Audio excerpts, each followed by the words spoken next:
Now we need to talk a little bit about the registration and configuration of your name servers. When you set up your name server, you need to make sure you have 2 spare IPs for the name servers, even if they're on the same machine or different machines. Then you need to register those spare IPs with your domain registrar of whatever domain you're setting up as your name server's on. Then go to Nameserver Setup inside WHM. From there, we'll query all the IPs on your server and check what name servers have been assigned to them and set up named accordingly. Then you should set up reverse DNS for the IPs you've assigned to your name servers.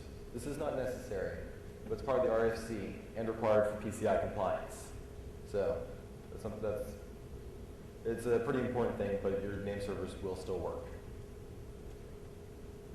Name.conf is where all the options for your name server are set.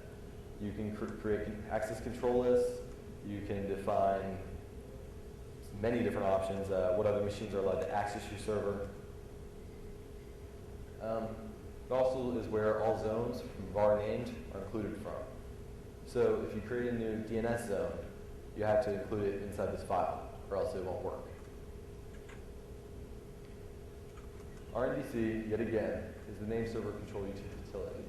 It's a secure method of interacting with bind to add, remove, and reload zones. So if you're trying to create a zone through command line and not using the WHM interface to do it, you can use RNDC to do this. Or if you make a change, you can just type RNDC reload domain.com, and you can make these changes without restarting named.